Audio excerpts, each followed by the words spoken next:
साथीहरु आज चाहिँ म यो मनोहराको सुकुम्बासी बस्ती जुन चाहिँ भत्काइएको थियो त्यो ठाउँमा म आज आएको छु यहाँनिर हैन तपाईहरुलाई म यहाँको पुरा दृश्यहरु देखाउँछु यहाँ चाहिँ घरहरु चाहिँ भव्य ठुलठुलै बनाइएको रहेछ हैन मैले चाहिँ देखेको थिएन यहाँ पनि ठुलठुलै घरहरु बनाइएको रहेछ अनि यहाँ चाहिँ यो घरहरु अहिले भत्किसकिसकेपछि चाहिँ यहाँनिरको फलामहरु निकाल्ने कामहरु हैन कबाडीको मान्छेहरु आएर आफू खुसीले चाहिँ कबाडीको सामानहरु फलामहरु कलेक्सन गरेको देखिन्छ यहाँनिर तपाईहरुलाई म देखाउन चाहन्छु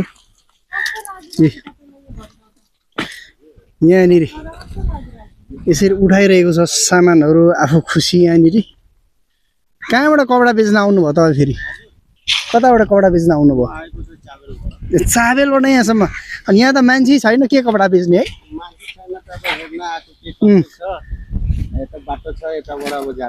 बाटो यतापट्टि रहेछ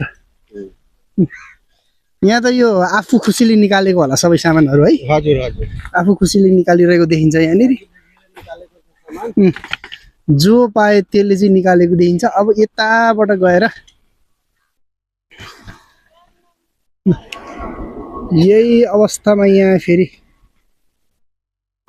खतरा प्लेन पनि यही अवस्थामा उडिरहेको अवस्था छ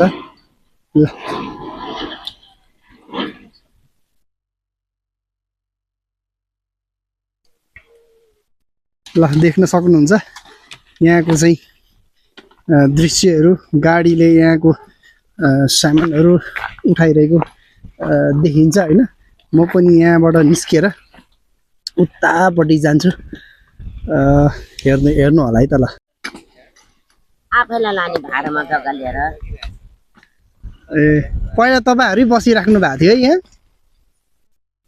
देख्न सक्नुहुन्छ म चाहिँ पर छेउबाट जान्छु अब मान्छेको घरबास यसरी उठेको छ बसिरहेको ठाउँको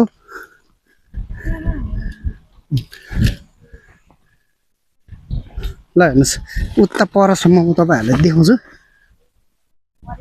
यताको छेउबाट गएर चाहिँ म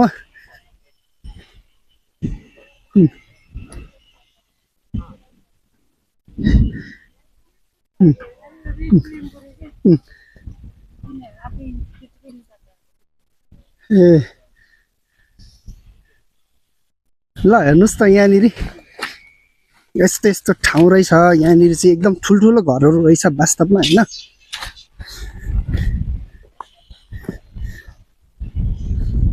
यताबाट जाँदा त अप्ठ्यारो रहेछ अलि उताबाट जाऊँ न त्यहाँ पर बाटोहरु छ नि त त्यहाँ उता ल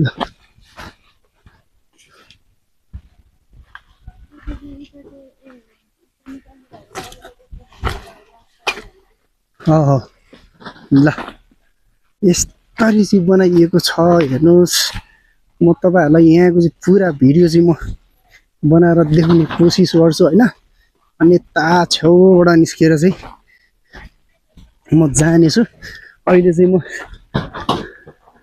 यसरी अगाडि गएर यताबाट निस्किदा पनि हुन्छ होला ल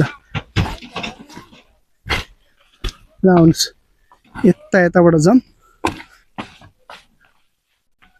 ल हेर्नुस् है त यसरी चाहिँ एउटा चाहिँ विरक्त लाग्ने नै देखिन्छ हैन वास्तवमा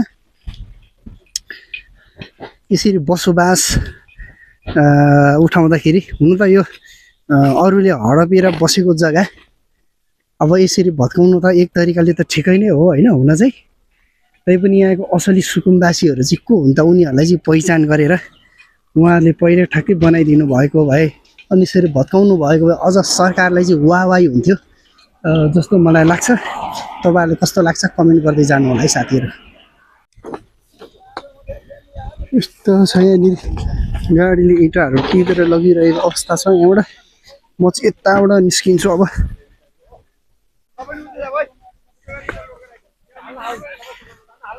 यताबाट जानु पर्यो उतै उता ल यसरी इँटाहरु निकालिरहेको अवस्था छ यहाँ चाहिँ सबै ल फलामहरू इँटाहरू सबै यसरी निकाल्दै लगिरहेको देखिन्छ यता चाहिँ।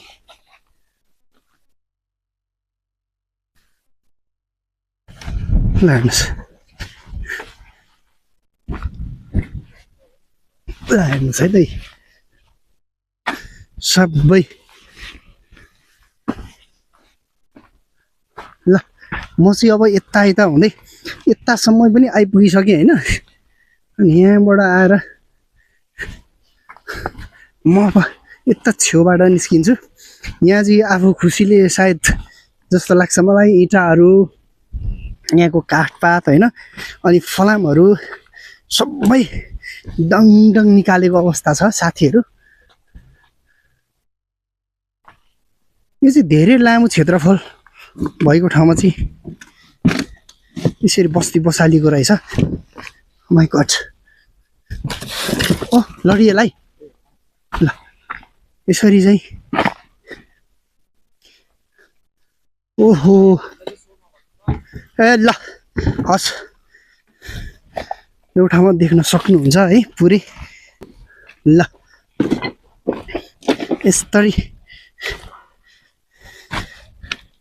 यहाँबाट हेर्न सक्नुहुन्छ तपाईँहरूले पुरै यस्तो भइसकेको छ यो ठाउँ चाहिँ।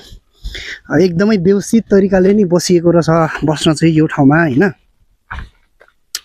अब उहाँहरू चाहिँ असली सुकुम्बासी थिए या यो जग्गा हडपेर बनाइएको चाहिँ हुकुमबासीको घर थियो। अब त्यो चाहिँ अब थाहा हुन्छ होइन। यसरी बनाइएको छ, एकदम पक्की घरहरू बनाएको रहेछ यहाँ सबै। तपाईँहरूले देख्न सक्नुहुन्छ पुरा पुरा। ल साथीहरू, मैले यहाँको दृश्य तपाईँहरूलाई देखाइहालेँ। खासै धेरै भिडियो पनि के बनाउनु होइन। यहाँ चाहिँ मैले खासमा मैले पनि देखेको थिएन एउटा, अनि कस्तो रहेछ यहाँनिर चाहिँ भनेर म पनि हेर्न आएको थिएँ। त्यसै क्रममा चाहिँ मैले यहाँको भिडियो तपाईँहरू माझ मैले देखाउने प्रयास गरेँ होइन।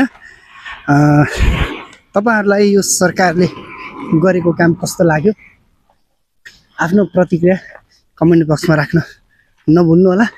र यो भिडियोलाई पनि धेरैभन्दा धेरै सेयर गर्न तपाईँहरूलाई आग्रह गर्दछु। यहाँहरू सबैलाई धेरै धेरै धन्यवाद भिडियो अन्तिमसम्म हेरिदिनु भएकोमा है त।